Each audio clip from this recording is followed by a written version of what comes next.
Bon, bah déjà merci à tous d'être là. Je vais essayer de vous présenter, on va dire de manière succincte, les règles de placement et de routage sur un PCB. Et on va voir plusieurs trucs. Alors d'abord en intro, un petit historique, une petite introduction, voilà, sur les différentes technos de PCB et sur une norme qui est assez importante, qui s'appelle l'IPC, qui est une norme qui régit le design électronique en général et en particulier les PCB. Ensuite, on abordera le placement, donc tout ce qui est comment on choisit un contour de carte, la méca, c'est quoi un bord technique, etc. Et on verra les différentes règles et stratégies qu'on peut adopter pour placer les composants correctement sur une carte avant de procéder au routage. Ensuite, on va aller dans le routage un peu plus dur. Donc on va essayer de voir un petit peu la taille des pistes, comment on choisit taille des pistes via distance entre les pistes, à quoi sert un plan de masse, et quelles sont les différentes stratégies qu'on peut avoir quand on commence un routage. Ensuite, on verra des trucs un peu plus avancés, ça va être par exemple la thermique. De plus en plus, les composants sont CMS, donc la thermique ne se gère plus avec un radiateur, mais directement sur le PCB, il faut le prendre en compte. On va voir un petit peu l'influence d'enroutage sur les signaux, parce que vous allez voir que ça peut pourrir vos signaux. Un mauvais routage peut absolument pourrir une carte. On va avoir des problèmes de couplage aussi, et on verra quelques exemples de routage. Enfin, si on a le temps, si on dépasse pas trop, on verra des trucs un peu plus exotiques qui sur les PCB, donc par exemple tout ce qui va être vernis épargne, les stencils, qu'est-ce qu'on a le droit de faire et pas faire sur un PCB, on va dire industriel pro, et comment on spécifie un PCB, c'est-à-dire il y a différents paramètres que le fabricant va vous demander. On va essayer de voir ce que c'est. On va aussi aborder les finitions, parce que vous allez voir que c'est pas si simple que ça. Et on finira par une conclusion qui synthétisera un petit peu la présentation. Alors, petite introduction, l'électronique, on peut considérer que ça commence en 1904, donc c'est quand même très vieux, avec le tube à vide. C'est vraiment la première fois qu'on a réussi à amplifier un signal, donc avec la triode. Donc c'est la première fois qu'on a vraiment réussi à faire de l'électronique. En 1935, on avait déjà des téléviseurs. En 1945, on a fait des ordinateurs. Bon, ordinateur 45, c'est l'ENIAC, donc c'est une grosse calculatrice, pas plus. Et c'est seulement en 1950 qu'on voit les premiers brevets et les premières traces de PCB commerciaux. Donc ça veut quand même dire que pendant 50 ans, on a fait de l'électronique sans avoir de PCB. Alors comment on faisait ? Il y avait plusieurs solutions. Il y avait le wire wrapping. Donc en gros, on avait les broches des composants et on entortillait les fils autour. Alors ça peut paraître con comme ça, mais ça c'est archi robuste et c'est encore utilisé notamment dans les trains, parce que ça résiste très très bien en vibration, mieux que des soudures. L'autre truc qu'on faisait, donc s'il y a des musiciens et des guitaristes, ils doivent reconnaître, c'est du point à point. Donc on avait en fait, donc là c'est des tubes à vide, c'est des supports de tubes qui sont ici, et en fait on venait relier les composants avec des fils. L'autre solution, dans des appareils un peu plus pro, ça au-dessus c'est un oscilloscope, donc c'est du point à point aussi. En fait on avait ici des barrettes en céramique qui permettaient d'accueillir les composants, et on venait souder pareil le composant et on reliait le tout avec des fils. Alors ça marche. Il y a des petits problèmes en termes de bruit, c'est pas génial, mais bon, ça marche. Le gros souci de ça, c'est que c'est entièrement manuel. C'est-à-dire que là, il y avait quelqu'un qui s'amusait à poser chaque composant, à les souder. Donc ça, en termes de fabrication, ça prenait un temps de dingue et ça coûtait extrêmement cher, puisque c'était forcément fait à la main.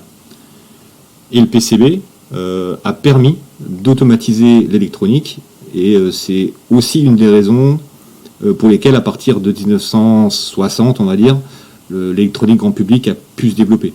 Avec ces anciennes techniques-là, c'était pas possible. Alors justement, on parle de PCB, donc de circuit imprimé, et généralement, vous devez tous dire, on prend un FR4.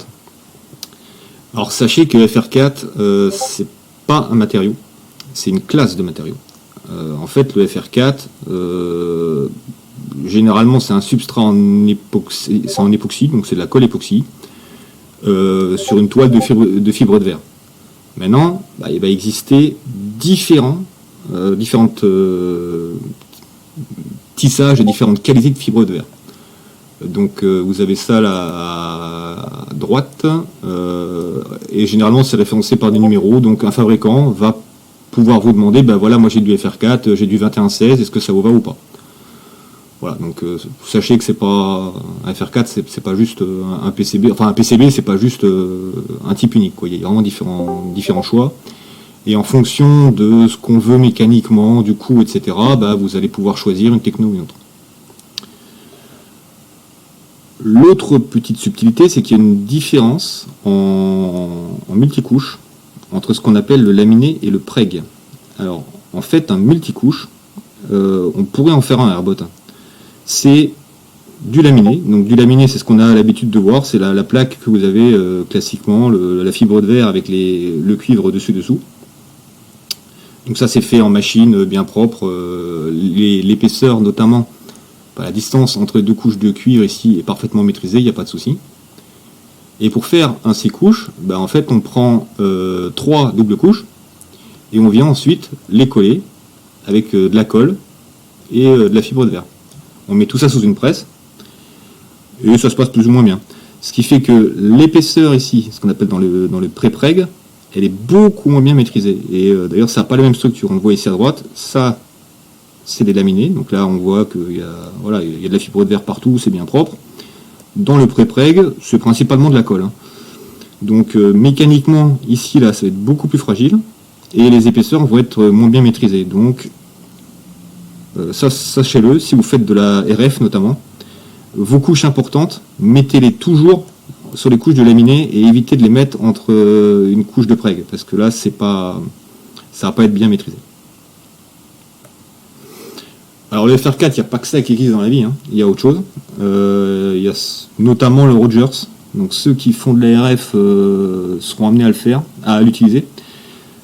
Alors on remplace la colle notamment, donc l'époxy, par du téflon, parce que ça a des meilleures propriétés en RF. Donc ça a beaucoup moins de pertes. L'épaisseur, elle est mieux maîtrisée, c'est-à-dire que là on peut vraiment avoir une épaisseur, par exemple entre cette couche-là et cette couche-là, qui est parfaitement déterminé à 10 microns près. Donc ça en RF c'est génial. Le problème c'est que ça coûte très cher. Donc c'est vraiment des technos qui sont réservés en RF, quoi. L'autre truc que vous allez pouvoir rencontrer, et que vous avez à mon avis tous chez vous, c'est du SMI. Donc ça c'est... on remplace en fait... là c'est en coupe. On remplace une des couches de cuivre par une épaisse semelle. Donc là par exemple vous voyez que c'est à peu près 1,6 mm d'aluminium ou de cuivre. L'avantage de ça, c'est que votre PCB, il fait radiateur en même temps. Alors, pour la thermique, c'est génial. Le problème, c'est que y a des capacités parasites qui sont pas négligeables, c'est assez fragile, ça supporte pas trop la flexion, et c'est un peu plus cher. Alors, je disais que vous devez en avoir chez vous, ça c'est typiquement tout ce qui est LED, les LED intégrés que vous achetez et tout. Comme les LED ça dissipe quand même pas mal, elles sont soudées sur des substrats SMI et pas sur des FR4. Alors l'autre truc un peu marrant qui existe, c'est le flex. Donc là on remplace la fibre de verre par du Kapton et ça fait du PCB souple. Alors on peut faire ce genre de folie là. Alors ça là c'est un peu extrême. Donc ça permet d'avoir des PCB qui s'adaptent à des boîtiers compliqués, etc. Généralement, ça va être utilisé pour les interconnexions. Donc c'est plutôt ce qu'il y a à droite là. C'est un mix flex rigide, c'est-à-dire que vous avez des bouts de PCB et en même temps, c'est pressé en même temps en fait, on a des bouts flexibles qui permettent de remplacer les nappes. Donc ça permet d'économiser les connecteurs et au final, ça c'est rentable pour des grandes séries. Attention cependant, surtout si vous faites ce genre de folie là, tous les composants ne supportent pas d'être mis sur du flex rigide.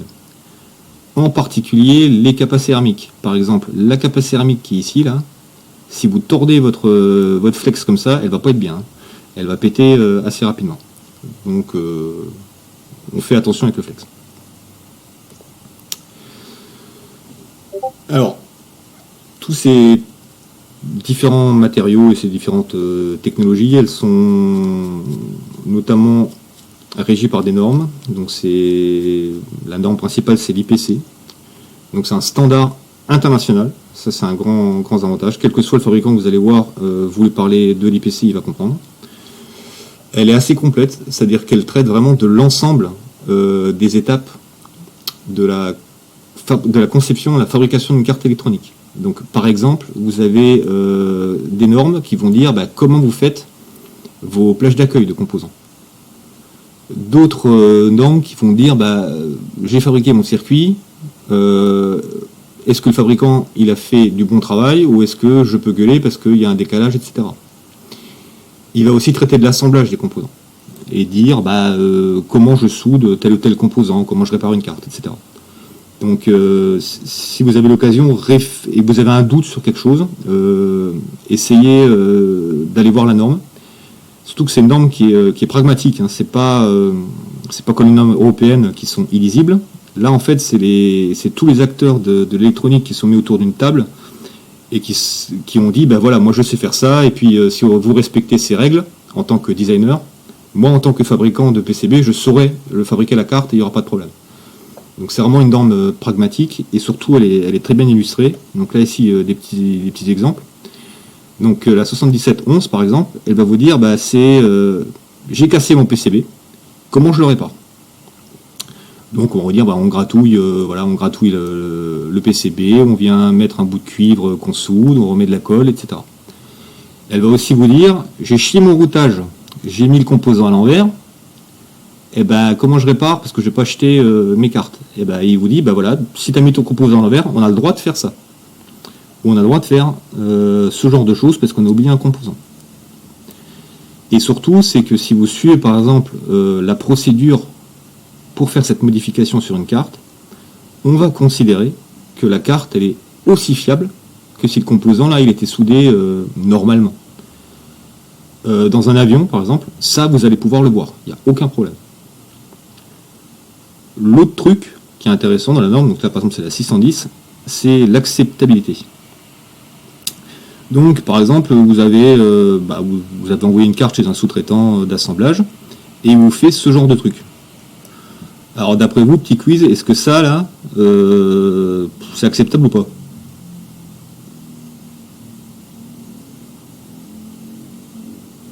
Personne ne se lance? Genre si vous voyez ça sur une carte, c'est bon. Pas vraiment, non? Je sais pas. Ouais, parce que là on se dit en plus là il y a un trou, c'est dégueulasse, ça va casser ça. Ça, techniquement, l'IPC, il dit que c'est bon, même pour un avion, parce qu'en fait, la soudure, elle fait plus de 70 degrés, et il y a plus que 3/4 de la surface là en dessous qui est soudée.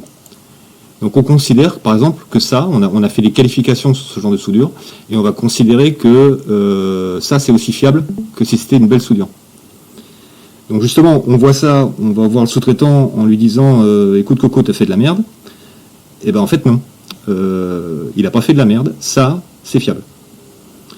Inversement, là vous en doutez, composants légèrement décalés, là si on regarde, c'est pas terrible, hein. Je pense qu'à Airbot, si on prend des cartes, des composants décalés là, comme ça, c'est pas un drame. Ça, c'est totalement interdit par l'IPC. Si vous voyez ça sur une carte, là vous payez même pas la carte chez le sous-traitant. Alors pourquoi? C'est parce qu'en fait ce composant là c'est un composant en verre et c'est un composant assez fragile et la soudure en fait elle va être que là et que là, et quand ça va chauffer donc il va y avoir des dilatations thermiques et donc ça va avoir tendance à tirer en fait de manière inégale comme ça et comme ça. Oups, comme ça et comme ça, et là le composant au bout d'une montée en température en fait il casse en deux. Donc ça c'est pas fiable du tout. Donc voilà, si vous avez un doute, n'hésitez pas à vous référer à ces normes-là, vous allez apprendre un tas de trucs sur les assemblages. Donc ça c'était l'introduction, maintenant on va rentrer un peu plus dans c'est quoi le placement et c'est quoi le routage. Alors le placement, avant toute chose, on l'oublie souvent en électronique, il faut prendre en compte tous les éléments mécaniques de la carte. en particulier, tout ce qui est trou de fixation, connecteur et dissipateur, pensez-y dès le début. Parce que si vous essayez de les mettre à la fin, d'habitude vous allez devoir tout casser parce que ça ne rentrera pas. Prenez une distance de sécurité. Entre par exemple un trou de fixation et une piste, là, prenez une distance de sécurité parce que y a des tolérances.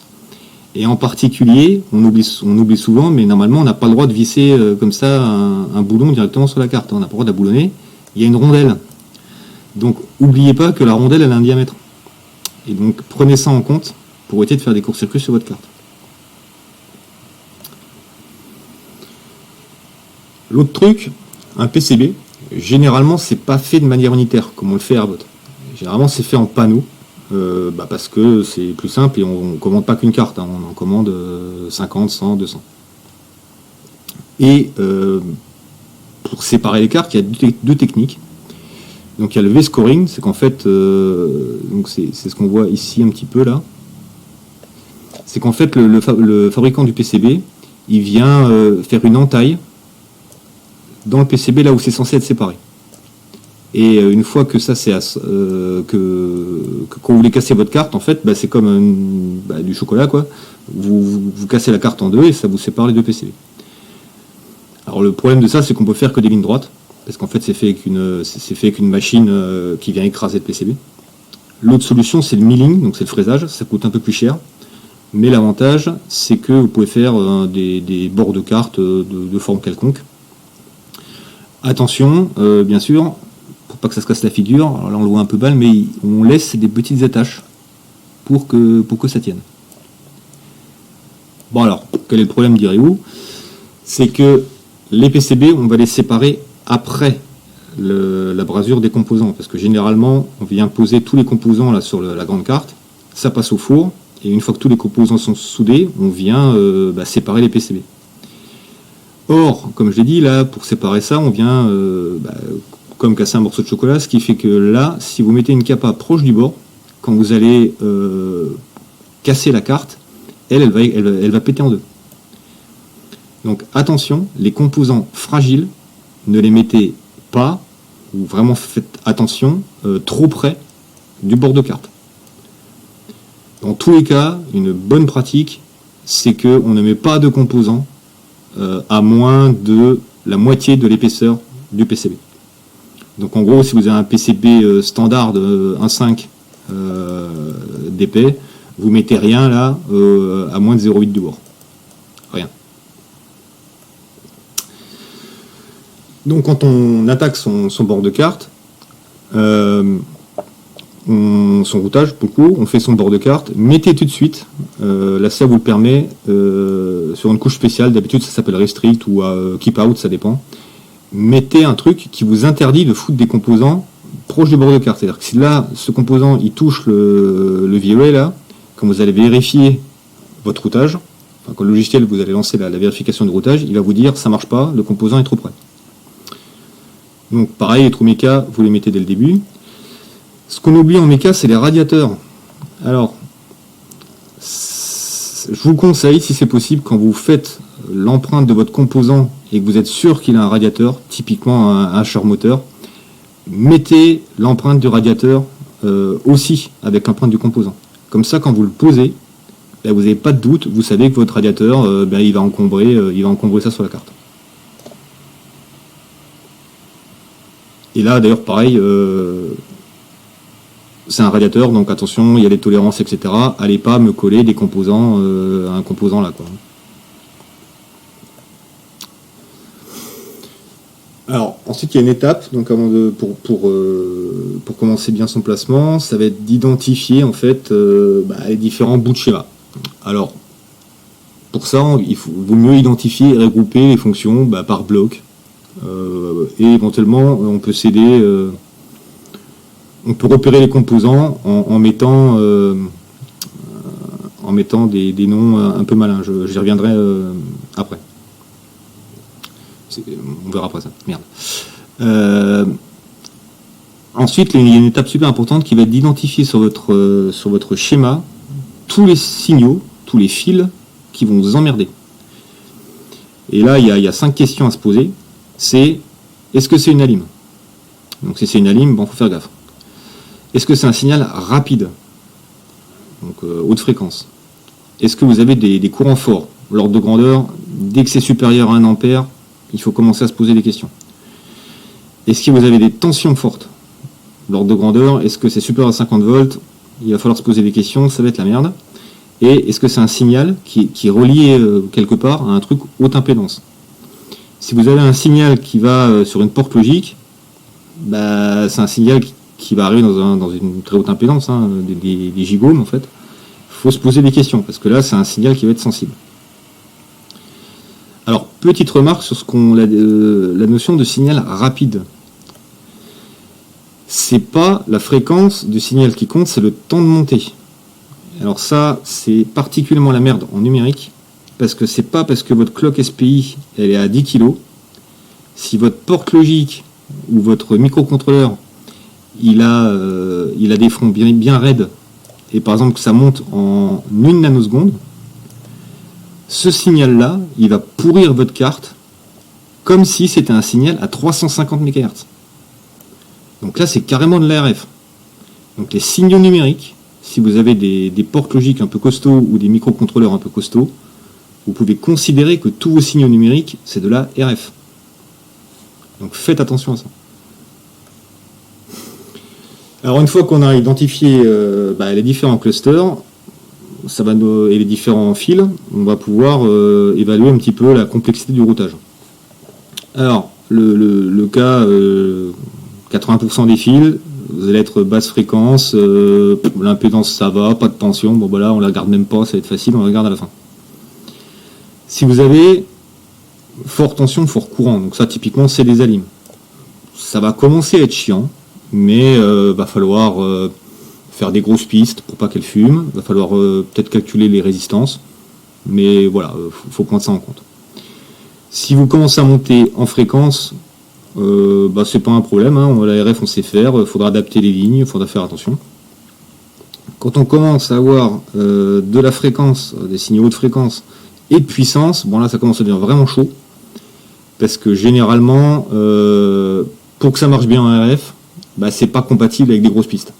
Donc là, il va falloir faire des compromis. Et alors le combo, c'est quand on a tout, hein, c'est-à-dire c'est que vous avez des signaux haute impédance, forte tension courant et HF. Donc là, c'est la grosse merde. Et ça arrive. Un exemple, ça va être typiquement une mesure de courant. Donc ici, j'ai un pont H qui découpe. Ça, on imagine que ça va vers un moteur, par exemple. Donc ici, j'ai, admettons, 10 ampères qui passent et qui sont découpés, hein, puisque ici, on découpe. Admettons, on découpe à 100 kHz. Voilà, donc là, on a des bouts carrés bien dégueulasses. On met une résistance et on veut mesurer la tension bande de cette résistance pour avoir une image du courant. Donc on se dit, on va mettre un ampli-up en sommateur inverseur pour amplifier ce bordel.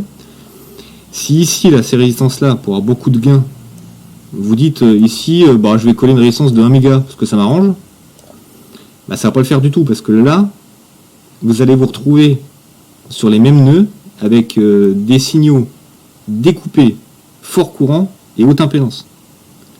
Donc là, attention, il ne faudra pas router ça n'importe comment, il faut vraiment faire attention à ça. Ou alors diminuer les impédances. Mais cette phase-là, il faut le faire dès le schéma, vous pouvez identifier quels signaux vont vous emmerder. Alors, en gros, donc, quand on est en fort courant, les problèmes qu'on va avoir, c'est que ça va chauffer. Voilà, la solution, c'est de mettre des grosses pistes, voire carrément des plans. Et ça rayonne, donc ça fait antenne, donc là, il faut faire gaffe aux boucles. On verra des exemples plus tard. Quand vous avez de la tension, il y a un claquage électrique, c'est-à-dire que la carte, il peut y avoir un arc électrique sur la carte, donc là, il faut augmenter les distances entre pistes. Si c'est haute fréquence, ça va être des signaux généralement sensibles, et généralement, ça va rayonner. Donc, tout ce qui est HF, si par exemple, sur votre carte, vous avez un émetteur radio ou n'importe quoi, essayez d'éloigner ça au maximum du reste. Vous mettez tout ce qui est HF, un oscillateur un peu rapide, un Zigbee, ce que vous voulez, vous le mettez dans un coin de la carte, histoire qu'il ne soit pas perturbé par les autres trucs, et que lui ne perturbe pas les autres trucs. Tout ce qui est haute impédance, c'est sensible, ça va se faire paralyser. ça va se faire parasiter. Et donc, attention, résistance de tirage, vous les mettez au plus court, vous mettez un plan de masse et vous essayez d'éloigner au maximum des courants forts. Dans l'exemple précédent, ça on pourrait le faire, mais tout ce truc-là, en fait, paradoxalement, il faudra le router loin de cette piste-là, qui va vous emmerder.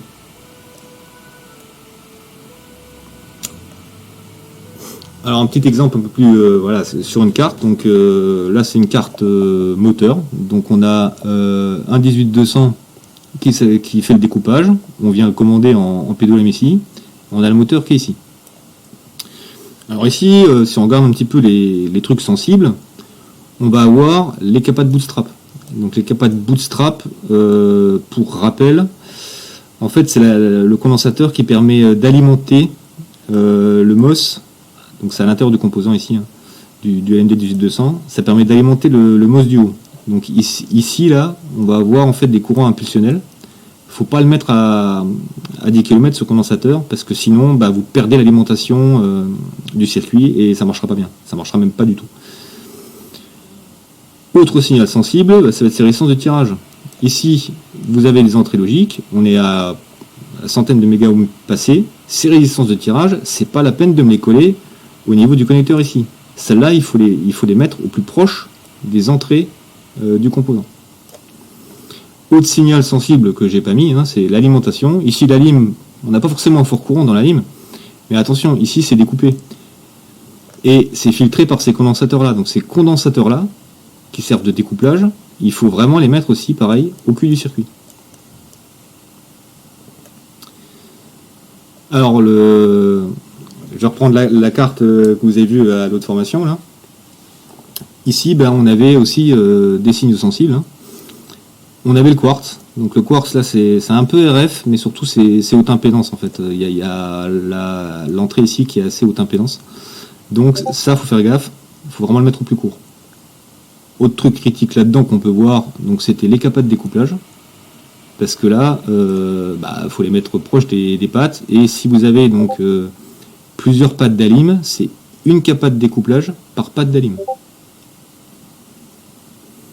Alors, autre signal sensible là-dedans, ça va être par exemple le reset. Alors là, ça c'est intéressant, si j'arrive à le tracer, c'est que le reset il est là. Et en vrai, il est relié là. Si je fais ça exactement, je m'amuse à router ça comme c'est dessiné là. La capa qui est ici, on a envie de la mettre près du switch. Et ça c'est pas une bonne idée du tout. Parce que si on regarde en plus, ça c'est la patte 1 et la patte 2 c'est RX. RX, par exemple, il va à ce connecteur là. Et alors là c'est génial parce qu'on se retrouve avec ici un signal numérique donc qui peut avoir des fronts raides qui passent juste à côté de la piste de reset. Donc si à chaque fois que vous faites un RX sur votre UART, ça fout un parasite sur le reset et que ça vous reset votre micro, ça va pas être top. Donc là, attention, ce condensateur là, il faut le mettre au cul de la patte ici. Parce que c'est là qu'on veut déparasiter. S'il y a un parasite et que vous avez ici un glitch au niveau de l'interrupteur, tout le monde s'en fout. Si vous avez un glitch au niveau de l'entrée de reset du micro, ça va poser problème. Donc voilà, dès le schéma, essayez d'identifier les composants. Alors plus tôt, j'avais dit que j'y reviendrais, je parlais d'identifier les fonctions et de numéroter les composants intelligemment. Donc je ne sais pas si vous vous souvenez, mais quand Tilu avait essayé de placer les composants, il cherchait souvent sur le schéma, oui, alors c'est laquelle, c'est C3, c'est C4. Ici, en termes de fonctions, on a l'alimentation, on a le quartz, les capas de découpage ça va, et on a cette petite fonction-là de filtrage. Alors ce que vous pouvez faire, plutôt que de numéroter C6, C7, U1, U2, U3, c'est d'attribuer un numéro par fonction. C'est-à-dire que par exemple ça, vous l'appelez J10, ça vous l'appelez U10, ça vous l'appelez C10, et ça vous l'appelez C11. Donc ça par exemple c'est la fonction 1. Ici vous avez la fonction 2, là vous changez en fait le premier chiffre. Donc ça, par exemple, vous l'appelez pas R1, vous l'appelez R20. Ça, vous l'appelez R21. Et ça, vous l'appelez C20. Etc. Ce qui fait qu'au routage, vous n'avez pas de doute. Si vous voyez que le composant il commence par un 1, il doit être à côté d'un autre composant qui commence par un 1. Et si vous avez R20 qui est à côté de U10, probablement que vous avez chié un truc à votre placement. Donc ça, c'est un moyen assez rapide qui évite les erreurs, de savoir où chaque composant doit aller.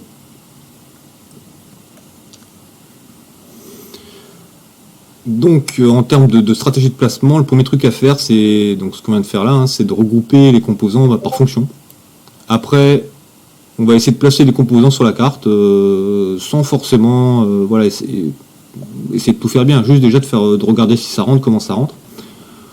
Donc quand on place les composants, de préférence, mettez-les dans le même sens. Alors ça peut paraître paradoxal, mais vous allez voir que globalement c'est plus simple à router quand tout dans le même sens, surtout en traversant. Collez pas les composants. Les collez pas les uns à côté des autres, parce que, pas à cette phase-là en tout cas. Parce que si jamais vous vous rendez compte que typiquement vous y étiez planté et qu'il fallait mettre cette capa-là à côté de celle-là et que vous avez tout collé, ça va vous casser tout votre placement. Alors que si vous laissez un peu de place, ça permet d'ajuster un peu. Placez les trucs volumineux en premier, parce que ceux-là ils vont vous faire chier, et comme ça c'est placé, on n'en parle plus. Et en plus, généralement les trucs volumineux, il va y avoir des radiateurs, ce genre de trucs. Donc ça va vous fixer la méca, essayez de placer ça en premier. Une fois que ça c'est fait, essayez de placer tous les composants qui font partie des signaux critiques, et ensuite placer le reste. Donc si on prend cet exemple-là, typiquement, donc effectivement on mettrait le micro en premier, parce que c'est un composant volumineux quand même. L'autre truc un peu volumineux, c'était par exemple le connecteur et le réculo. Donc ça peut être une bonne idée de les placer. Donc là on a fait la première phase. Une fois qu'on fait ça, on place tous les composants critiques. Donc une fois que vous avez placé votre micro, on va placer par exemple le quartz, les capas de découplage, le reset. Voilà, on a identifié ça de critique. Et une fois que ça c'est fait, vous placez tout le reste et vous n'aurez pas trop de soucis. Ensuite, alors là moi je vous conseille, essayez de, si vous pouvez, essayer de tirer quelques pistes, juste pour voir comment ça se goupille. Et essayer après d'ajuster un peu le placement, d'inverser des fonctions, etc. Et puis généralement, vous pouvez effacer toutes les pistes et recommencer le placement parce que ça va merder. Donc ça c'est le jeu du routage. Mais c'est itératif. Le message de ça c'est que c'est itératif. C'est pas parce que vous avez déjà placé 95% de vos composants que vous ne pouvez pas retoucher les trucs. N'hésitez pas à retoucher. Ça c'est assez important. Faites attention aux composants qui chauffent. Mettez rien à côté. En particulier, mettez pas de trucs type capa chimique, parce que ça supporte très mal la température et ça va péter. Donc là, vraiment faire gaffe à tout ce qui est composants qui chauffent. Donc un régulateur, un contrôleur moteur, etc. Faut vraiment qu'il y ait d'espace autour. Attention aux composants fragiles, donc ça je l'avais déjà dit, tout ce qui est capa, céramique, etc. Évitez de les mettre en bord de carte parce que il va y avoir des problèmes. Essayez de rester en une phase composant. Alors ça c'est valable en CMS. Généralement voilà, c'est moyen, enfin essayez d'uniformiser, c'est-à-dire vous dites en top j'ai tous mes composants, en bottom j'en ai 2-3 s'il faut, mais essayez d'éviter de trop mélanger, et dans tous les cas, en traversant, tous les composants doivent être sur la même face. Alors ça on verra pourquoi plus tard, mais à Airbot on peut faire des folies, on fait rassouder, on peut faire ce qu'on veut. Dans l'industrie, si vous vous amusez à mettre des composants traversants en top et en bottom, le fabricant il va pas être content du tout. Donc on verra pourquoi.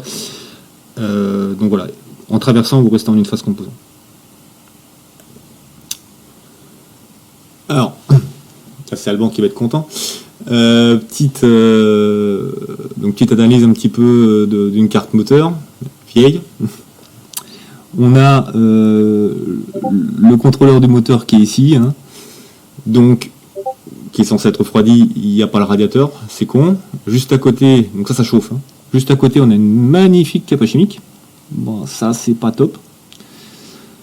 On a les signaux critiques, hein, c'est donc signaux qui vont au moteur, c'est-à-dire des signaux où il y a du courant qui sont découpés.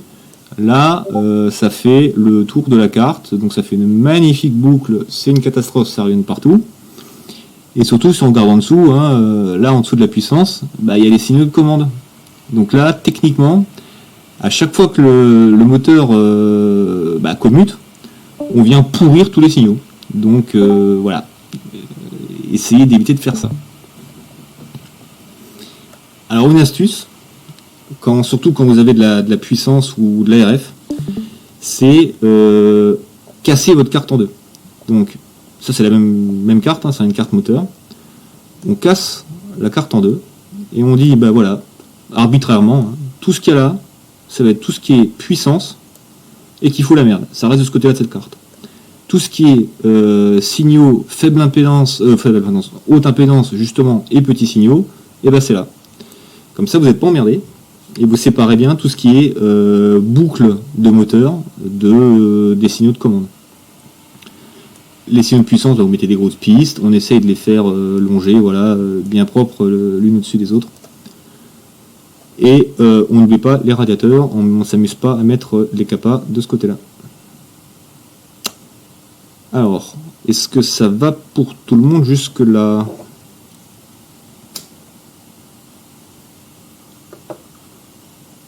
On va dire que oui. Pas de souci. T'inquiète. Ok, donc maintenant on va attaquer un petit peu le routage. Alors, taille des pistes, etc. Alors la taille des pistes, les pistes, ça se choisit pas au pif. Hein. On met pas 3 parce que 3 c'est joli. Il y a différents paramètres à prendre en compte. Il y a la techno des composants. Si vous avez par exemple, notamment en CMS, vous avez des composants qui ont des pastilles fines, vous ne pouvez pas mettre une piste de 5 cm sur une pastille de 0,2. Donc ça va vous donner déjà une indication. La techno des composants que vous allez utiliser. Ensuite, il va y avoir les paramètres électriques. Donc ça peut être la résistance électrique, ça va être le cas par exemple en puissance, vous avez envie de minimiser la résistance électrique.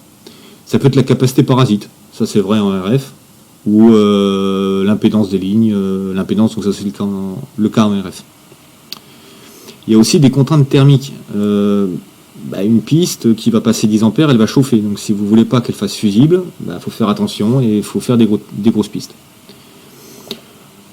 Bon, généralement, il n'y a qu'une seule de ces contraintes qui prédomine.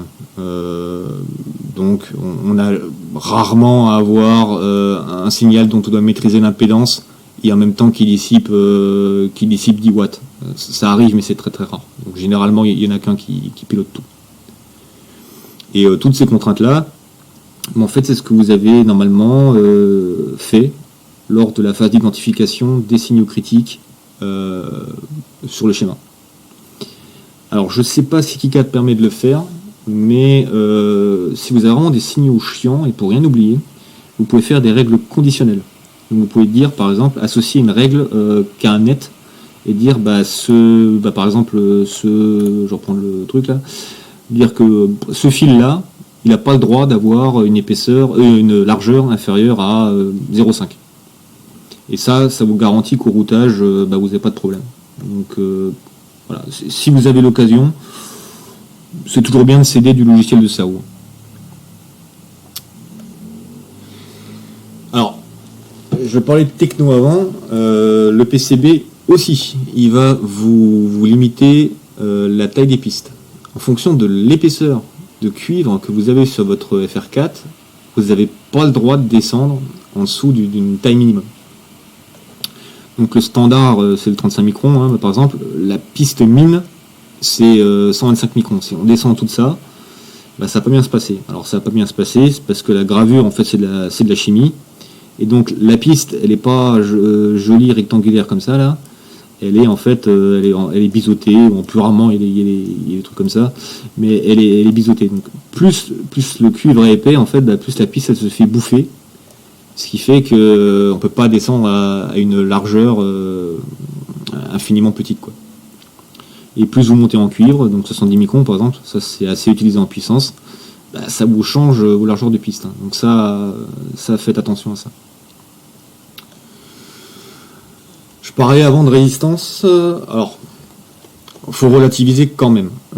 Si on prend une piste de 0,2 mm de large et qui fait 1 cm de long, sur un PCB 35 microns, on est à 25-30 milliohms. Donc la résistance des pistes, la résistance électrique, bon ça va, hein, faut pas non plus s'amuser à calculer la résistance de chaque piste. Parce que 0,35 milliohms, généralement ça va pour vous faire chier. Si vous avez 100 paires qui passent, 0,35 milliohms, ça va vous emmerder. Mais sinon, voilà. Alors, faites gaffe quand même, ça là, ces courbes-là, elles tiennent pas en compte de l'effet de peau.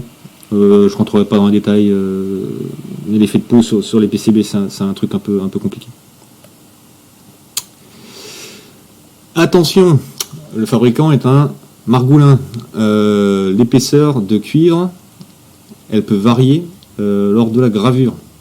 Et généralement, le fabricant, hein, le cuivre, ça coûte cher, contrairement à la colle et au verre. Donc, il va toujours se passer au minimum. Exemple, vous commandez un PCB 35 microns d'épais. Ok, vous faites tous vos calculs, par exemple d'impédance ou de ce que vous voulez, avec 35 microns. L'IPC, donc ça c'est un tableau qui extrait de l'IPC, il vous dit que votre épaisseur de 35 microns, à la fin du process, elle doit au moins faire 25 microns. Donc vous avez perdu 10 microns. C'est-à-dire 30% en gros de l'épaisseur initiale. Donc on fait attention, si vous êtes ric-rac dans les calculs, enfin essayez de prendre ces valeurs-là, qui sont les valeurs en fait que vous allez obtenir à la fin de la fabrication.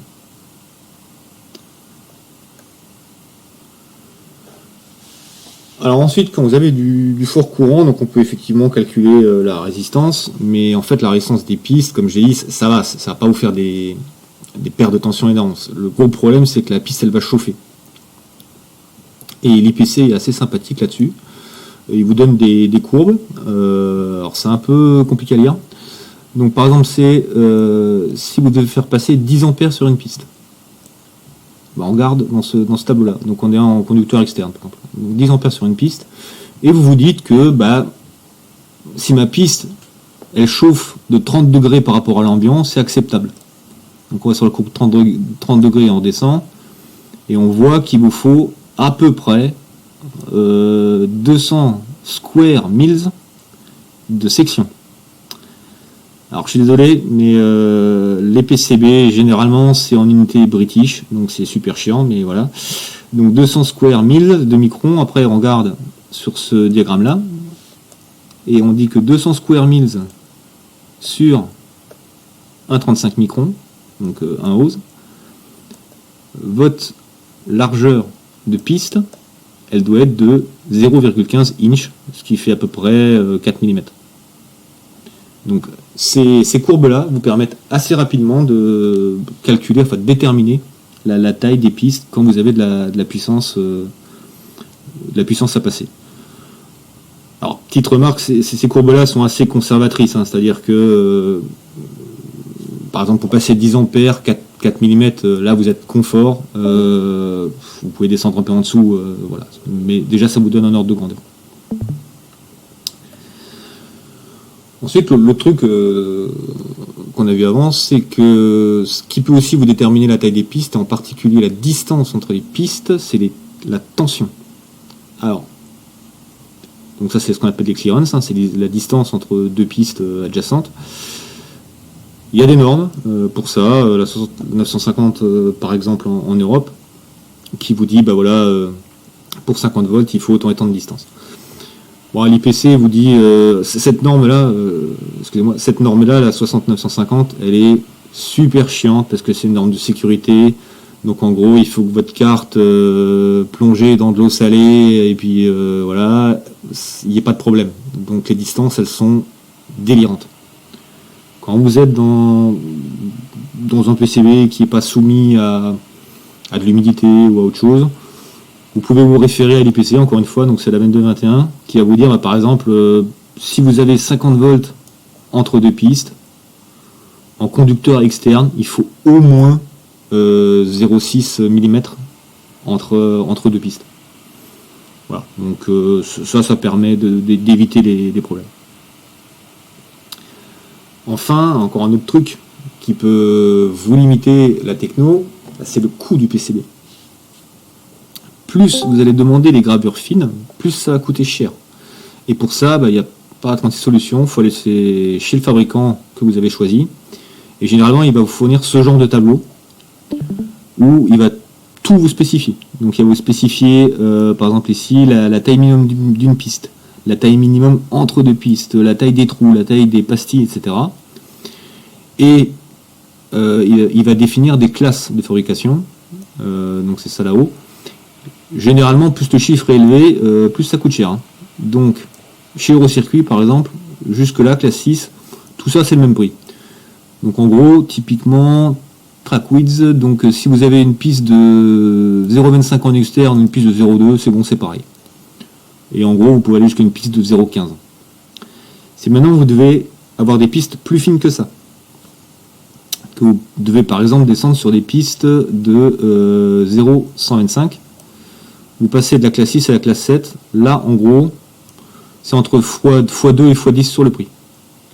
Si vous devez encore descendre en dessous, passer à 0,1, là vous refaites encore entre x2 et x10.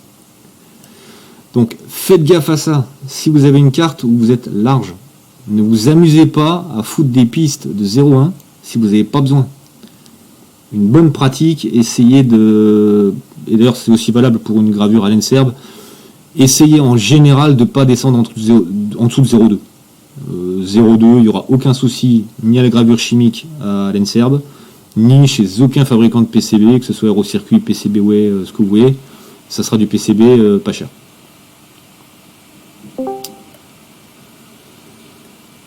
Alors, une piste, c'est bien joli, mais là on était en DC jusqu'à présent. Là maintenant on va s'intéresser à ce qui se passe en fréquence. Alors une piste, l'ordre de grandeur c'est une inductance, c'est un fil. L'ordre de grandeur c'est 10 nanohenry par centimètre. Et cet ordre de grandeur là, il est à peu près indépendant de la largeur de la piste. Donc une piste qui fait 200 microns de large ou une piste qui fait 1 mm de large, à une vache près c'est 10 nanohenry par centimètre. De long. Si vous voulez vous en convaincre, vous regardez en fait la self-inductance d'un fil, vous allez voir que ça dépend très peu du diamètre. Et donc, ça, cette inductance, elle va présenter une impédance, et par exemple à 1 MHz, pour 1 cm de piste, on va avoir une impédance à peu près de l'ordre de 70 milliohms.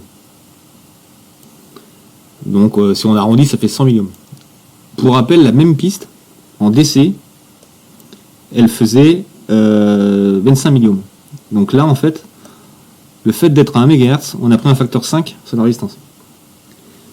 Donc attention à ça, en HF, toutes vos pistes, c'est des selfs. Et voilà l'ordre de grandeur, si vous voulez le calculer rapidement à la louche, une piste, c'est à peu près 100 milliohms par mégahertz et par centimètre de long. Alors pourquoi ça va nous poser des problèmes ça ? Vous avez déjà dû tous entendre parler du routage étoile. Ça on nous le sort tout le temps.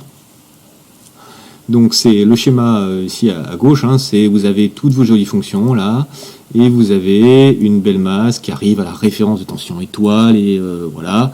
Ça, c'est de la merde. C'est des grosses conneries. Personne n'y arrive jamais, parce qu'en fait la vraie vie c'est ça. Vous avez des fils, des interconnexions dans tous les sens, c'est le bordel, ça croise. Si maintenant, au regard de ce qu'on a vu là, vous vous amusez ici à foutre des self-parasites partout, on est bien d'accord que ça va être le gros bordel. En particulier, Alors j'ai fait le circuit le plus inutile au monde. Je rentre un signal logique dans une porte inverseuse, qui va dans une autre porte inverseuse et qui ressort le signal. Donc c'est une super porte oui. Et donc vous allez vouloir faire ça sur votre schéma. Et au routage, en fait, le fait de faire des pistes, vous avez ça, vous avez des selfs. Alors, la self sur l'alimentation, donc 10 nanohenry par centimètre. Est-ce qu'elle va nous emmerder celle-là? Pas franchement, parce que normalement, vous avez une capa de découplage ici. Donc, en HF, le courant il va dans la capa de découplage, celle-là, elle nous emmerde pas trop. La self-inductance qui est sur le signal ici, est-ce qu'elle va nous emmerder? Oui, non. Avec des signaux numériques, je vous ai dit que c'était assez rapide, donc elle peut faire chier, elle peut faire des résonances. Donc pour ça, généralement, un signal numérique, vous mettez toujours une résistance ici en série, d'une centaine d'ohms à peu près, qui permet d'éviter les résonances et de limiter le signal. La dernière qui va nous faire chier, c'est l'impédance ici qui est dans la masse. Alors celle-là, elle va beaucoup nous faire chier. Parce que si jamais il y a un courant qui passe ici, et il y en a un, à chaque fois qu'on va tirer sur la sortie, il y a un courant qui va dans la masse. La masse de votre deuxième circuit, enfin le moins plutôt, je devrais dire, de votre deuxième circuit, il va bouger. Ce qui fait que vous allez pourrir le signal d'entrée. Et ça c'est très fourbe, parce qu'en plus, au scope, vous n'allez rien comprendre. Parce qu'au scope, si votre circuit ne marche pas et que vous mettez un oscilloscope, vous allez mettre votre pince croco de masse à votre point étoile, pas de souci. Donc là, ça va au scope. Vous mesurez ici, le signal est propre. Vous mesurez ici, le signal est propre. Vous n'allez pas le voir. En fait, le problème, c'est que pas que le signal ici, il s'est dégueulassé. C'est que la référence de tension de votre porte logique est pourrie. Donc, pour pas avoir ce genre de problème, il faut absolument que cette impédance ici soit négligeable devant toutes les autres. Et pour ça, il n'y a pas 45 solutions. On oublie la piste de masse. On fout un plan de masse partout. Alors ça c'est vrai, mais attention. C'est vrai si le plan de masse, c'est un plan de masse. Donc on ne coupe jamais un plan de masse. C'est une catastrophe. L'impédance d'une fente dans un plan de masse, c'est 1 nanohenry par centimètre de fente. Donc, qu'est-ce que ça veut dire ça? Ça veut dire si je m'amuse à mesurer l'impédance entre ces deux points, par exemple, ici je vais avoir 0. Il y a vraiment des peanuts, on va avoir des picots Henry, ça va être ridicule. Si j'ai fait une fente, comme c'est le cas ici, là, de mon plan de masse, et que je mesure l'impédance entre ce point-là et ce point-là, donc même distance que là, là, je me retrouve avec 1 nanohenry par centimètre de fente. Donc si ici j'ai fait 10 cm de fente, l'impédance que je vois là, c'est 10 nanohenry. Donc là, votre plan de masse, vous l'avez éclaté. Il ne sert plus à rien.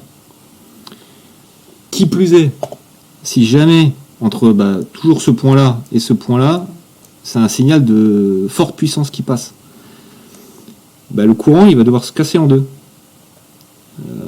Obligatoirement, il va contourner la fente de cette manière-là. Et ça vous fait une spire. Ça vous fait une magnifique antenne. Et d'ailleurs, si vous regardez certains modules GPS et certains modules radio, l'antenne d'émission ou de réception, elle est faite comme ça. Elle est faite avec un plan de masse où on a foutu une fente dedans. Ça marche très bien, ça rayonne, c'est magique. Donc, faites gaffe, on ne coupe jamais un plan de masse. Quand je dis jamais, c'est vraiment jamais. En particulier, vous avez peut-être déjà entendu dire que sur des cartes mixtes où vous avez un truc analogique et numérique, on a la section numérique d'un côté, la section analogique de l'autre, et on sépare les plans de masse, et en fait on les relie là en un point ici. Donc ça c'est hérité du routage étoile, c'est n'importe quoi. Et là c'est combo. Là c'est ce datasheet là, elle est bien, vous allez comprendre pourquoi. Le composant, il a une masse analogique, analog ground. Elle est reliée à analog ground, tout va bien. Il a une masse numérique qui est reliée à quoi? Analog ground. Ah merde. Bon, déjà ils sont plantés. Là, vous avez des signaux numériques, digital I/O, hein, qui passent au-dessus d'une fente, donc des signaux qui sont rapides, RF, au-dessus d'une magnifique fente. Donc là, le machin, c'est une antenne, c'est une catastrophe, ça marche pas. Alors le pompon, alors ça c'est carrément faux, mais il préconise aussi que si jamais vous voulez pas les relier, faut carrément relier la masse analogique à la masse numérique par une inductance. Donc là, super, ils ont tout compris, on revient dans ce cas-là. On se retrouve de nouveau avec cette inductance de masse, ça, c'est une catastrophe, c'est de la grosse merde, on oublie. Généralement, même dans des cas où vous êtes en numérique d'un côté et en analogique de l'autre, vous foutez un plan de masse unique et non fondu, et tout se passe bien. Même exemple ici, c'est sur les cartes mixtes puissance petits signaux, où vous avez peut-être vu que des fois on vous dit bah oui, il faut séparer. Donc c'est un peu ce qu'ils ont fait ici dans cette note d'appli, il faut séparer la puissance d'un côté, le signal de l'autre, et casser son plan de masse finalement. Non. Surtout que là, si vous regardez, ils ont un peu le cul foiré aussi. Ils ont un PGMD, donc c'est la référence de masse puissance, et ils ont un A-ground, donc la référence de masse analogique. Donc super, dans le composant est comme ça, et on regarde un peu plus loin dans le datasheet les limites en tension que supporte chaque broche. Et là pareil, on voit qu'ils sont pas bien, parce qu'ils ont dit l'entrée, etc., tout ground. À lequel? Idem ici, VCC machin, tout ground. C'est jamais précisé, analogue ou power. Et en fait, la vraie raison de ça, c'est parce que la différence de potentiel que vous avez le droit d'avoir entre ces deux masses là, c'est 0. Donc, vous amusez pas à couper la masse, laissez un plan de masse partout, parce qu'en plus vous allez fumer le composant. Dans ce cas particulier, vous allez le fumer si jamais vous avez cassé un plan de masse puissance ici et un plan de masse analogique ici.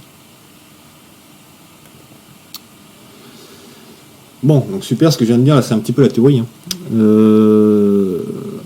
Quand on est obligé de couper un plan de masse, comment on fait? Alors, le plan de masse, il faut le voir un petit peu en 3D, c'est-à-dire que là, ici, j'ai pas le choix. Mon plan de masse, je le considère qu'il est en top. Ici, j'ai pas le choix. Ma piste d'alim, là, je suis obligé de la passer là. Donc, je coupe mon plan de masse, et en dessous, là, j'ai des signaux qui passent. Donc là, on se dit, c'est pas bien, c'est une catastrophe. Là, il va falloir en fait mettre des vias partout, ici, là, de manière à limiter la casse et à ce que, entre guillemets, virtuellement, votre plan de masse, il passe du top au bottom, puis au top. Et comme ça, vous limitez au minimum la largeur des fentes. Enfin, c'est plutôt là. Vous limitez au minimum la largeur des fentes, puisque là, en fait, la fente, elle ferait tout ça. Donc là, c'est une catastrophe. Si vous mettez des vias, elle fait plus que ça. Donc, vous diminuez vraiment la casse. Donc, quand vous n'avez pas le choix, que vous devez faire ce genre de croisement, vous mettez des vias en début et en fin de croisement, quoi. Et là, vous n'aurez pas de problème, ça blinde votre signal. Donc, pour résumer un peu, en termes de stratégie de routage, en 2 couches, on fait ce qu'on peut. On essaie de limiter les trous dans le plan de masse. Et puis voilà. Et surtout, le routage, il va être très sensible au placement. Donc, faut vraiment pas hésiter à casser son placement plusieurs fois. Si vous voyez qu'il y a un truc qui pourrait être un petit peu mieux, vous cassez le placement, ça vous évite des croisements, etc. Il faut router, regarder ce que ça donne, tout effacer, rerouter, etc., etc. On peut essayer de privilégier une orientation des pistes. Par exemple, se dire le top on fout tout en vertical, le bottom on fout tout en horizontal. Des fois ça aide. Pas toujours, mais des fois ça aide. En 4 couches et plus, c'est vachement plus simple. Donc ce qu'on fait, on réserve une couche au plan de masse. Donc si vous êtes en 4 couches, vous n'êtes pas en 4 couches, vous êtes en 3 couches. Avec une couche réservée pour le plan de masse. Et là, généralement, on assigne chaque couche restante à une direction, de nouveau. Donc on va mettre le top en vertical, une couche interne en horizontale et le bottom en diagonale, par exemple. Et généralement, comme vous avez un peu plus de liberté, c'est moins sensible au placement, c'est-à-dire que même s'il y a un truc qui n'est pas trop optimum, on peut s'en sortir. Truc important, n'hésitez pas à foutre des VIA. Alors à Airbot, on les fait à la main, donc c'est chiant. Mais quand vous allez faire un PCB chez un sous-traitant, que vous fassiez 2 VIA ou que vous fassiez 500, c'est le même prix. Hein. Donc n'hésitez pas à mettre des VIA. Alors ensuite, comment appréhender le routage? Moi je vous conseille de commencer encore une fois par les signaux critiques, c'est eux qui vous ont fait chier, c'est eux auxquels il faudra faire attention, donc tout ce qui est courant fort, HF, vous routez ça en premier. Ensuite, vous tirez les masses. Vous ne comptez pas sur le plan de masse pour rattraper à la fin le routage et puis il va tout faire tout bien. On verra un exemple après, mais on ne compte pas sur le plan de masse pour relier les masses, vous mettez les fils de masse. Enfin, en tout cas, je vous le conseille au moins au début. Quand vous aurez l'habitude, vous aurez plus besoin de le faire, mais voilà, faites gaffe à ça.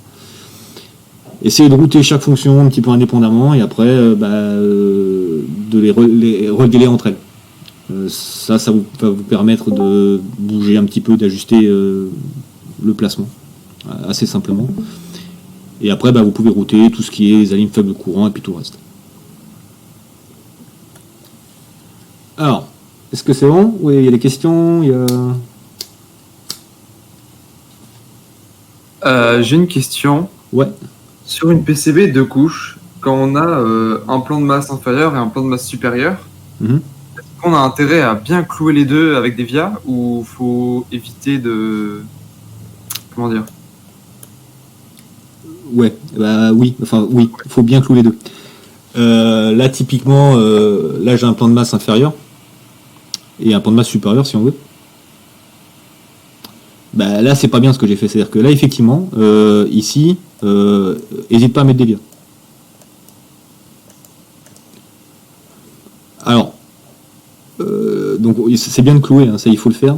Par contre, t'es pas obligé, par exemple dans ce cas-là, admettons qu'on est cloué ici, t'es pas forcément obligé d'en mettre là, toi. Par contre, là où il y a des pistes, en fait, à chaque fois où il va y avoir une rupture d'un plan de masse qui soit top ou bottom, donc une fente dans ton plan de masse top ou bottom, tu mets un via pour accrocher à l'autre plan de masse. Ok. Et donc si on a un plan de masse morcelé à un moment, on peut le rattraper en le clouant par des vias au plan de masse qui est inférieur ou supérieur du coup. Ouais, justement c'était un petit peu l'idée de ça, c'est que en gros si je dessine en coupe, j'ai un plan de masse là que je suis obligé de couper parce qu'il y a une piste. Et justement, l'idée, si tu as un plan de masse en bottom ici, tu fous les vias, là et là, et ça fait que virtuellement, ton plan de masse, il passe du top au bottom, la souris part en couille, et il repasse en top. Donc, techniquement, il n'est pas fendu ton plan de masse. Il change juste de couche. Le problème, c'est quand tu es dans ce cas-là, en fait, que tu as une fente où tu as des pistes qui passent en dessous et où il n'y a rien qui rattrape. Mais si tu arrives justement en clouant à faire que ton plan de masse il passe du top au bottom puis au top, là t'as pas de souci. Ok. Et alors l'ordre de grandeur pour clouer les vias, tu peux les mettre entre 1 et 5 cm, c'est bien quoi. Ok, merci. Moi j'ai une question aussi. Ouais. Souvent en fait je comprends pas forcément tout le vocabulaire que tu utilises et je voulais savoir c'est quoi exactement un via. Alors un via c'est quand t'es obligé. Alors est-ce que j'en ai là? J'en ai pas là. Je vais t'en trouver un. Airbot on n'aime pas les vias donc parce qu'en fait c'est chiant à faire, on les fait On avait sur les. On avait quand là. tu présentais je crois les. Là par exemple t'en as un. Oui là aussi ouais. C'est qu'en gros là t'étais en bottom et donc t'as une piste qui est là. Tu peux pas croiser ici. Donc tu es obligé de repasser en top, ce qui fait que tu vas mettre en fait une pastille, un trou, et alors là-bas on met un fil et on soude de chaque côté, et le fabricant il va en fait métalliser le via. En fait ça ressemble à ça, je suis con, je l'ai au début. Donc, voilà. Donc, alors c'est un peu compliqué, mais admettons que ça c'est ton top. Ça c'est ta couche bottom.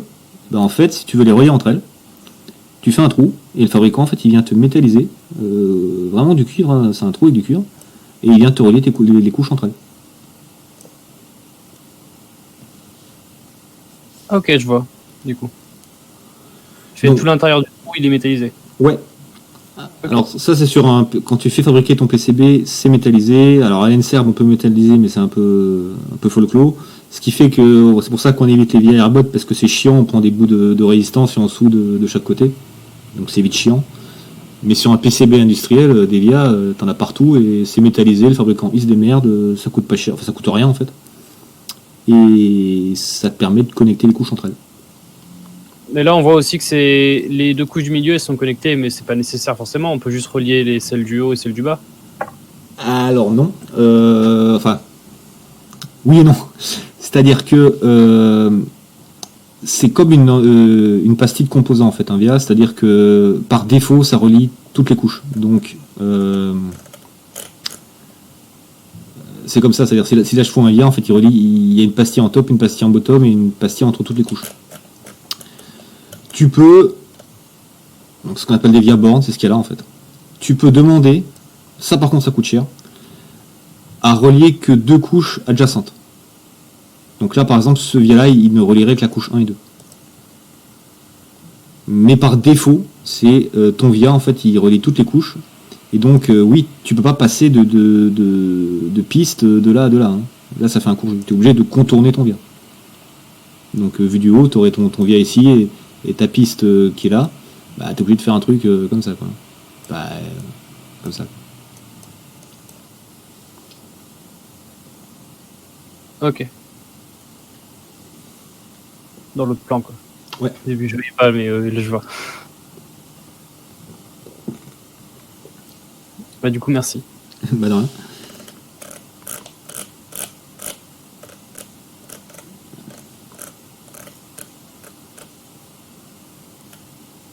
Où je suis? J'ai une deuxième question. Ouais. Par exemple, si on a des petits signaux numériques sur la deuxième couche et qu'on a des signaux avec des plutôt forts courants sur la première, Ouais. en soi, les lois de l'électromag, on n'a pas trop de perturbations si on les fait se croiser à 90 degrés, non? Oui. C'est pas terrible comme pratique. Ah non, non. D'ailleurs, là, j'ai presque mal fait, en fait. Quand on croise, effectivement, tu essaies toujours de croiser à 90. Là, c'est un cas un peu extrême, mais... oui, je vois ce que tu veux dire. Comment ça oui, alors si tu croises, effectivement, donc tu as une piste forte puissance et tu as une piste basse puissance. Là, effectivement, si tu croises à 90, tu n'auras pas de couplage de là vers là. Ça, c'est valable que si tu as du plan de masse ici partout. Oui. Parce que sinon, en fait, le problème que tu vas avoir, donc si tu n'as pas de plan de masse, ce qui se passe, en fait, c'est que le courant qui passe, par exemple, dans ta piste forte puissance, il doit se reboucler par quelque part. Et s'il ne peut pas se reboucler par là, par exemple, il va se reboucler avec une autre piste qui a pété au schnock les mains là, et ben le problème, c'est que là, tu fais une énorme spire de courant, et là, tu vas, en fait, le problème, c'est que c'est le retour ici, qui va se retrouver beaucoup parallèle à celle-là. Ok, d'accord. Donc là, tu peux te retrouver avec un couplage caché. Mais effectivement, on essaye de croiser au maximum à 90, mais on n'oublie pas, voilà, faut bien blinder avec la masse quand même. Ok, merci.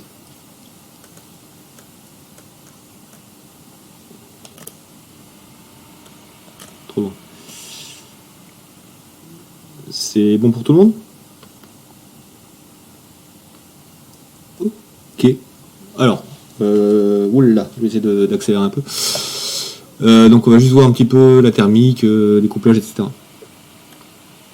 Alors la thermique, ça devient un problème de plus en plus sur les PCB parce que si vous avez de la puissance qui passe, vous allez foutre des grosses pistes, voire des plans. Et là, le problème, c'est que vous vous retrouvez avec les pastilles des composants, notamment sur les plans de masse, qui sont noyés, en fait. Donc, ça va être très très chiant à souder, parce qu'en fait, vous devez échauffer une masse de cuivre énorme, et ça pose toujours problème. Donc, pour éviter ça, pensez-y. Donc, pour éviter de noyer, par exemple, des pastilles comme ça dans un plan de masse, on met des freins thermiques. Donc ça va permettre de souder ça facilement. Voilà, ça marche aussi en CMS, hein, donc on évite de noyer le composant directement dans la masse. Alors faites gaffe, les freins thermiques généralement c'est généré automatiquement. Réglez bien vos tailles de frein, parce que si jamais vous avez 10 ampères là-dedans et que votre frein thermique il fait 0,2 de large, ça va faire fusible et ça va tout cramer. Donc ça, voilà, faut y penser quand vous générez des freins thermiques. Il y a des cas où on ne peut pas, donc ça c'est un vrai problème, c'est que la plupart des composants CMS actuels utilisent le PCB de plus en plus comme radiateur, donc il y a des compromis à faire, on ne peut pas toujours mettre des freins thermiques, voilà, mais il faut se poser la question. Quand on n'en met pas, il faut se poser la question, la carte va être chiante à souder. Alors, une autre pratique qu'on voit, c'est le plan d'alim. Alors là c'est un peu plus philosophique qu'autre chose. C'est est-ce qu'on met un plan d'alim aussi ou pas? Je suis en 6 couches, je me fais plaisir, je mets un plan de GND ou un plan de VCC. En général, en analogique, on ne va pas le faire. On ne va pas le faire parce que normalement on a mis la capa de découplage. Et au final, si on mettait un plan d'alim, ici on aurait un court jus. Or si on a un court jus, on se retrouve avec une capa qui est en parallèle d'une source de tension, elle ne sert à rien. Donc en analogique, on profite en fait de l'inductance parasite de la piste d'alim pour faire le filtrage. En numérique, c'est moins vrai. En numérique, c'est moins vrai parce qu'en fait, comme on l'a vu avant, c'est vraiment des fréquences délirantes et c'est le bordel partout. Donc on peut avoir intérêt à mettre un plan d'alim, c'est pour ça que souvent sur les cartes numériques vous allez voir un plan de 3-3 par exemple, un plan de masse. Voilà, donc c'est pas interdit de faire un plan d'alim, mais posez-vous la question. Généralement en analogique on le fait pas. Alors, capa de découplage, un petit exemple, et attention à la génération automatique des plans. Donc là c'est typiquement le cas où on a compté sur la masse pour relier les masses à la fin, et si on regarde par exemple ce circuit-là, qui a sa capa de découplage ici, alors c'est génial, hein, le VCC il est au cul. Hein. La masse, elle va là, elle ne pourra pas passer parce qu'il y a des pistes partout, elle va péter au schnock les mains pour récupérer la masse qui est là. Donc là c'est pas bon. Il y en a d'autres comme ça, ah oui, alors celle-là c'est encore mieux, là pareil, touc, c'est au cul, là pour aller de la masse qui est là jusqu'à la masse du circuit qui est là, c'est bon, ça fait 10 fois le tour de la carte. Le logiciel ne va pas vous sortir d'erreur, hein, parce qu'il va réussir à relier les masses par le plan de masse. Sauf que comme vous n'avez pas tiré votre piste de masse ici dès le début, c'est tout crado. Donc faites attention à ça. C'est pour ça que je vous conseille, dans un premier temps, au moins au début, de faire l'exercice et de ne pas s'économiser, alors pas tirer toutes les masses partout, mais au moins tirer les masses des capas de découplage sur tous les composants. Alors l'autre truc, quand on route, il faut faire gaffe au cheminement du signal. Bon là c'est du bon sens, mais si vous voulez mettre le cas de la capa de découplage, hein, finalement, si vous voulez mettre une capa de découplage, vous n'allez pas la mettre à 400 mètres du circuit que vous voulez découpler. Vous allez essayer de toujours faire que la lime passe par la capa de découplage. Bon, inversement, si vous avez des signaux sensibles, vous ne mettez pas des pistes comme ça qui vont à un truc haute impédance, parce qu'il y a une capa parasite qui existe. Vous passez d'abord la bien propre, comme c'est fait là. Ça, c'est un peu du bon sens, mais ce que soit dit aussi, c'est que normalement, à chaque instant de routage, essayez, en tout cas au début, de vous poser la question, quel signal je suis en train de router? Si vous commencez à tirer des pistes pour tirer des pistes, c'est pas bon, et généralement, vous allez faire ce genre de petites bêtises, quoi. Donc les couplages, ça va rebondir sur ta question d'avant. Il y en a deux types en fait. Hein. Il y en a deux types. Donc on a le cas ici par exemple d'une piste d'alim qui fait une spire et qui va induire en fait un champ par couplage, un champ électrique là-dedans par effet transfo, quoi. Et l'autre truc qui va arriver, c'est que là, au croisement, j'ai une capa parasite. Donc cette piste-là, s'il y a une variation de tension, elle va imposer sa variation de tension sur la piste du bas, ou d'une piste sur l'autre. Alors, on peut le minimiser en se mettant à 90, mais ça existe. Alors ça, vous ne pouvez pas le limiter, mais si jamais vous avez une carte qui bug à cause de ça, il y a une petite astuce. Donc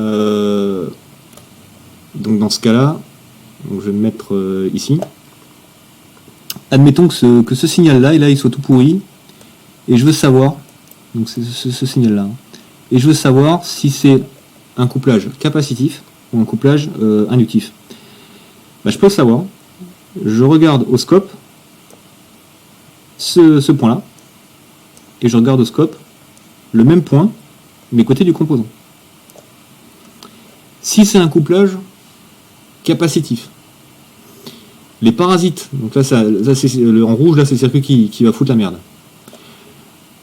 Les parasites sur le circuit qui est perturbé, ils sont dans le même sens, parce qu'avec couplage capacitif, c'est un couplage en tension. Si c'est un couplage inductif, donc un couplage par effet transformateur, et dans ce cas-là, en fait, c'est un courant qui induit. Donc, les parasites, ici, on a le courant qui va comme ça, là, il est positif. Ici, on a le courant qui va comme ça. Donc, le parasite va dans l'autre sens.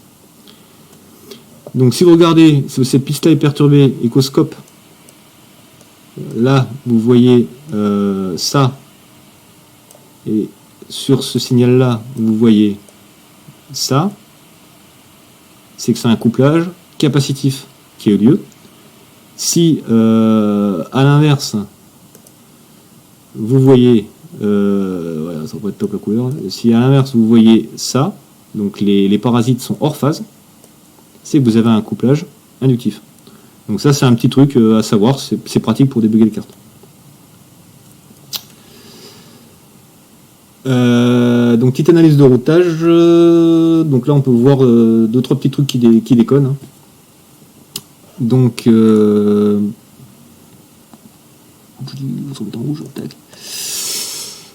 ici, là, on a fondu le plan de masse au niveau d'une alim. Bon, c'est un peu dommage. Surtout que là, on pouvait s'en sortir autrement. La lime, en fait... c'est une alim, ça, d'ailleurs? Oui. On pouvait s'en sortir autrement, c'est-à-dire qu'on pouvait la passer tranquillement comme ça. Ou même si on veut être rigoureux, comme ça. Tac. Ce qui fait que là, on ne coupait pas le plan de masse. Là, pareil, cette piste-là, qui est en top, c'est couillon, c'est dommage, on aurait pu la passer en bottom. C'était bon aussi. Et voilà, sinon le quartz là c'est à peu près bon, la masse elle est pas trop mal. Là pareil, éviter, vous voyez, la lime elle coupe, ici c'est dommage. Ou alors il faudrait foutre des vias partout, quoi. Donc là typiquement quand vous êtes à la fin, quand vous avez ce genre de petites cartes, ou si vous voyez que là il y a que 3-4 fils, ça croise pas beaucoup là en fait.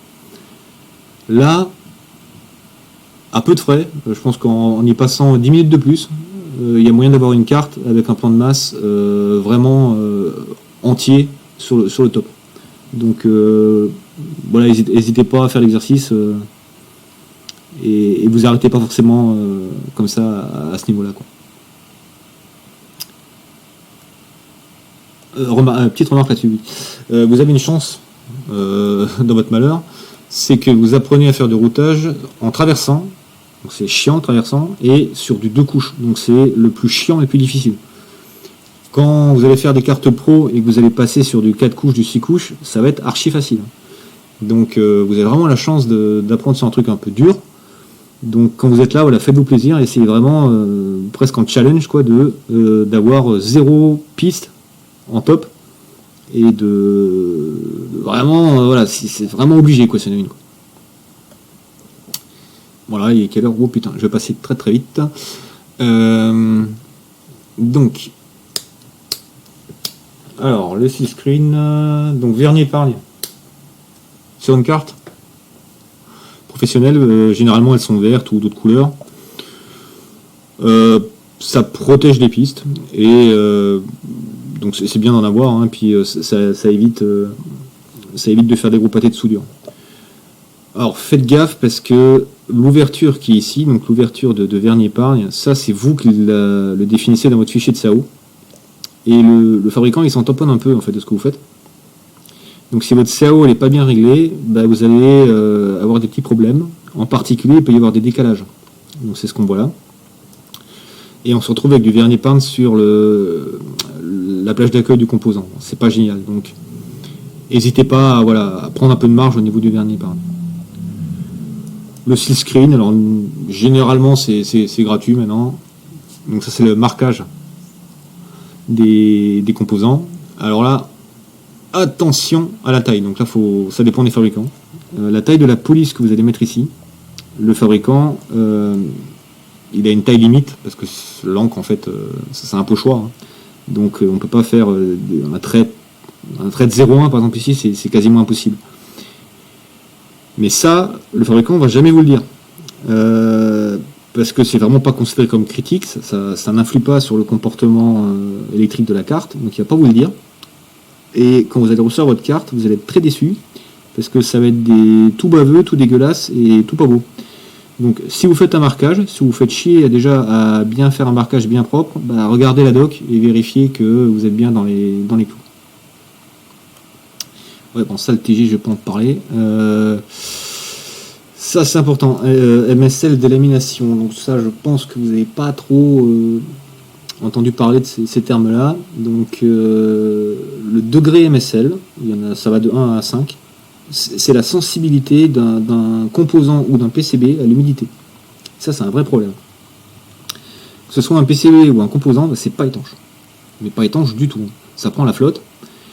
Et le problème, c'est que quand vous allez le passer au four, où vous allez souder bien fort, bah, la flotte qui était là, qui s'est mise dans les petites cavités comme ça, là, elle va s'évaporer très, très brutalement et ça vient éclater le PCB de cette manière-là. Alors, en deux couches, là, c'est pas grave. Le problème, c'est bah, justement les pastilles et les vias là, qui sont métallisées. Vu que le PCB il aura gonflé littéralement, bah, en fait le via il est pété là. Là il n'y a plus de contact électrique entre cette piste là et la piste qui est en bottom. Donc votre PCB bah, il est flingué. Ce qui fait que normalement, avant de passer un PCB au four, il faut en prendre soin. Il ne faut pas le laisser traîner sur une table à l'air libre et à l'humidité. Mais généralement il faut l'étuver quelques heures avant de le passer au four. L'autre truc, vous avez peut-être déjà vu ce genre de petites cartes avec des composants, quand vous les commandez sur RS ou autre, où en gros, ça vous dit combien d'humidité a pris le composant.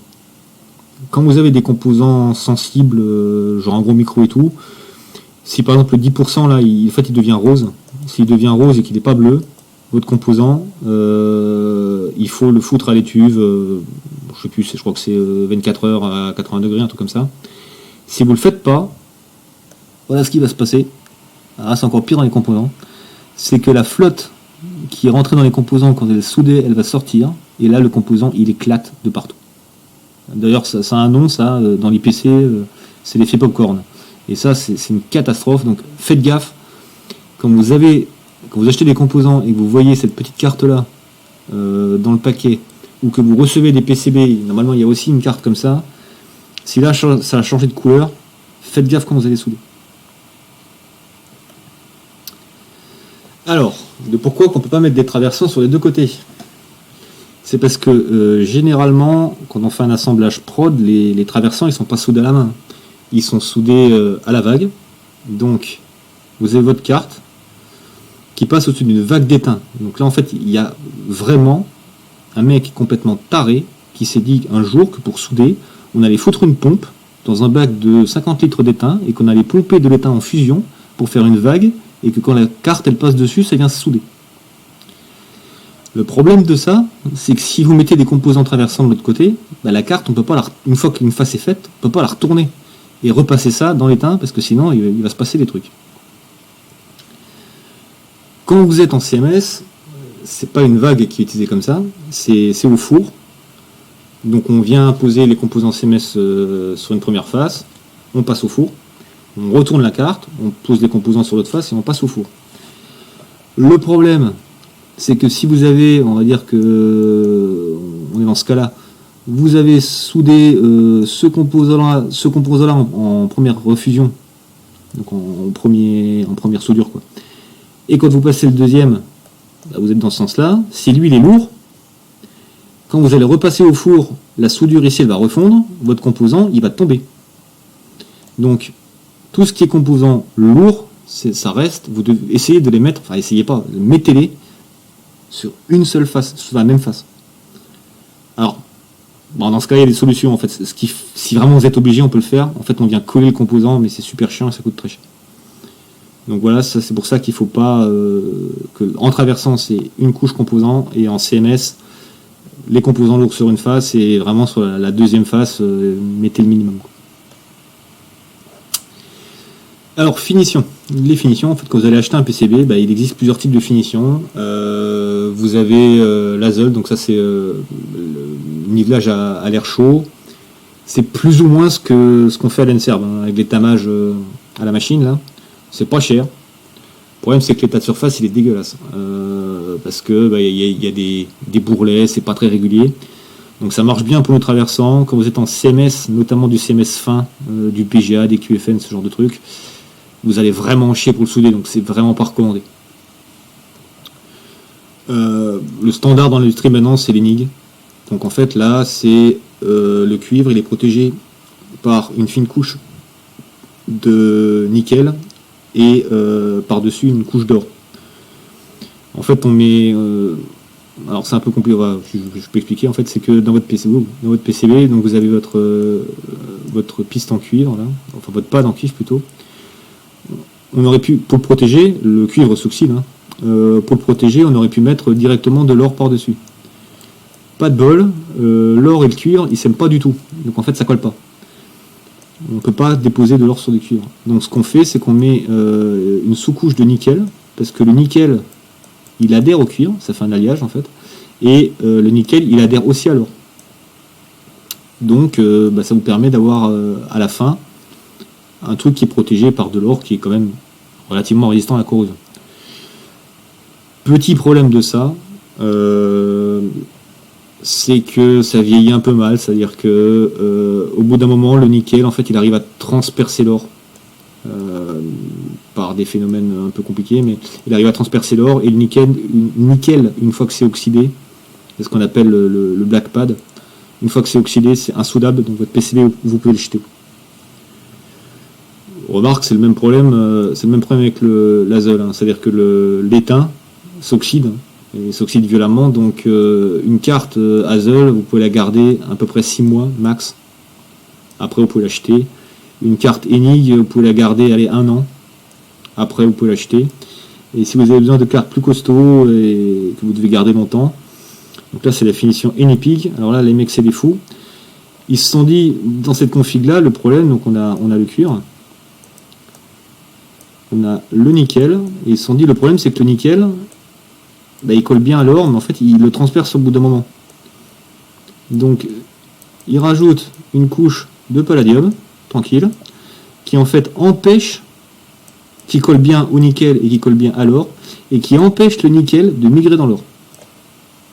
Donc là il n'y a plus de black pad, de problème d'oxydation, l'état de surface est archi propre, ça coûte la peau du derche, hein. Mais là, vous avez des cartes, vous pouvez garder raisonnablement 2-3 ans sans trop de problèmes. Bon, je vais passer à la conclusion, on fera des questions à la fin. Donc, dès la saisie du schéma, essayez d'identifier tout ce qui est signal sensible. Donc, fort courant, haute tension, haute fréquence. Ensuite, quand vous êtes au placement, essayez de placer en premier tout ce qui est lourd, tout ce qui est méca, trop de fixation, radiateur, etc., etc. Et utilisez la CAO pour par exemple, vous faire des empreintes bidons de radiateurs ou même de mettre les radiateurs dans l'empreinte des composants pour bien voir qu'est-ce qui va se passer au niveau des dissipateurs. Et utilisez les garde-fous, genre les couches de restrict ou de keep out, pour que la CAO vous empêche de faire des bêtises. Essayez de ne pas coller les composants les uns contre les autres. déjà ça va vous faire chier au routage, et après, deuxième étape, ça va vous faire chier quand vous allez souder. Donc, quand vous routez votre carte, surtout si c'est vous qui la soudez, essayez d'y penser, et de se dire, bah tiens, comment je passe mon fer pour souder ça. Ensuite, pour attaquer la phase de routage, on va commencer par déjà calculer, s'il faut, la taille des pistes, et vraiment d'identifier les contraintes qui s'appliquent à chaque signal critique, bien sûr. Faites gaffe aux boucles, parce qu'il y en a qui sont cachées, on l'a vu pour les capas de découplage, donc on fait attention. Et faites gaffe aux freins thermiques. En gros, tout ce qui est généré automatiquement, de toute façon. Frein thermique, plan de masse, faites gaffe. Et pensez à configurer votre logiciel. Ensuite, essayez de router petit bloc par petit bloc et relier les blocs entre eux. C'est encore ce qui marche le mieux. Oubliez pas le plan de masse. Le plan de masse, c'est obligatoire. On coupe jamais un plan de masse. Et on ne compte pas sur le logiciel de SAO pour relier la masse. Surtout au début. Après, on sait que quand on place comme ça les composants, ça va le faire. Mais voilà, vérifiez vraiment ça et faites gaffe à ce qui est généré automatiquement. Généralement, ce qui va vous aider au routage, c'est de privilégier des orientations. Donc vous fixez arbitrairement que le top vous le foutez en vertical et le bottom en horizontal, et vous mettez des vias. N'hésitez pas à mettre des vias sur une carte que vous allez faire fabriquer. Des vias, ça coûte rien. Pour tout ce qui est vérification, configurez bien le logiciel, vérifiez que toutes les clearances, donc toutes les tailles de pistes, les distances entre pistes, elles sont respectées. Et n'hésitez pas à faire des vérifications régulières. Attendez pas la fin du routage pour faire un DRC, donc c'est ce qui permet de vérifier les règles de routage. Parce que c'est vraiment con, surtout si vous avez collé les composants, c'est vraiment con de voir à la fin que vous êtes trop près de 100 microns et de devoir casser tout le routage. Donc en fait, à l'étape tout en haut, routez fonction par fonction. Dès que vous avez fini de router une fonction, paf, un coup de DRC. Ah merde, j'ai une piste qui est trop près, vous la mettez un peu plus loin. Une fois que le DRC passe fonction par fonction, vous les reliez entre elles, un petit coup de DRC, etc. Ça vous évite de tout casser. Enfin, de tout casser pour rien, parce que par contre, n'hésitez pas à casser le placement et le routage si vous voyez que ça vous simplifie la vie. Essayez de ne pas vous obstiner dans une solution, et surtout au début. Et n'hésitez pas à casser, à essayer des trucs. Parce que un routage, ça se fait rarement du premier coup. À titre personnel, une carte, je la route à peu près 20 fois. Je pète tout 20 fois avant d'avoir un placement et un routage qui me plaît bien, quoi. Voilà. Est-ce que vous avez des questions ?